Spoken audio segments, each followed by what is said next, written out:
when I see what China is doing, I'll give you a little China story also.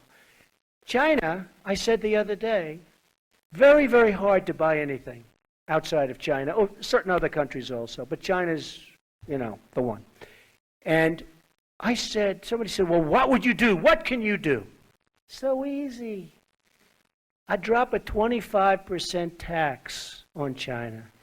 And you know, I said to somebody that it's really the messenger. The messenger is important.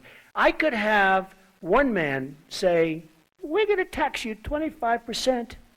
And I could say another, listen, you motherfuckers, we're going to tax you 25%. Now, you've said the same exact thing. You've said the same exact thing, but it's a different messenger. And I'll tell you what will happen with China, in my opinion. And I'm not looking to have enemies with China. You know, I actually get along. I'm a lover, not a fighter, okay? You've been reading about that for years. But I'll tell you something. When they really believe it, when they don't have Obama bowing to the king of Saudi Arabia, bow down. Remember that one? Does everybody remember that? Remember, they're all screaming, drop to your knees, drop to your knees. So when we don't have Obama having all these state dinners and everything, when we have somebody that's real and tough and smart and sane, I'm saying smart, they're going to give us anything they want. Because, you know, the IMF, did you see the International Monetary Fund? They came out with a statement last week that this is unheard of, this is unthinkable, that in 2016, that's in like 4 years, China is going to eclipse the United States as a great economic power. We're going to be in second. And if you would have said that 10 years ago, if you would have said that during the time of the late, great Ronald Reagan, people would have laughed at you. They would have laughed.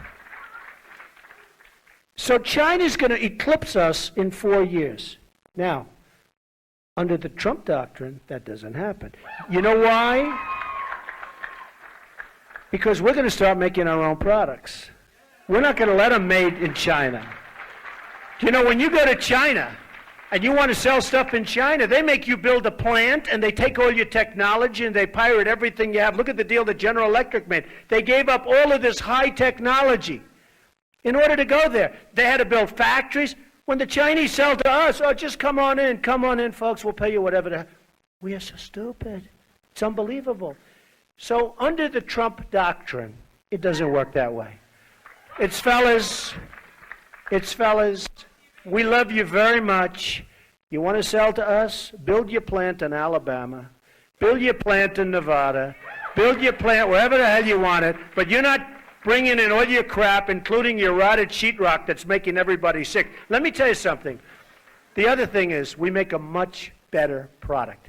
But you can't compete price-wise because of the manipulation. So, one of two things is going to happen, and I hope it's the second. The first is they stop screwing around, but the second is they don't. So here's what happens. About 60% of their sales will stop. We will increase the hell out of employment. We'll be building plants. I saw one the other day, a fantastic Wilcox, a fantastic plant yesterday in New Hampshire. We will start building, they make weaponry, most incredible plants. I didn't even know we had anything like that anymore because everything's made in other countries. Unbelievable. And this is high technology stuff.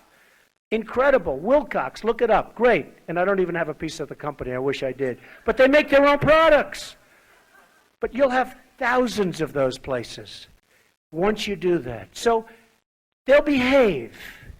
But if they don't behave, that's even better for us because we're going to start building our own plants. And we'll tell Apple and we'll tell all these other companies, you got to build your own factories. I'm sorry, you can't make it over there. We got to put our own people to work. So, and I'll just go one step further. It can happen so fast.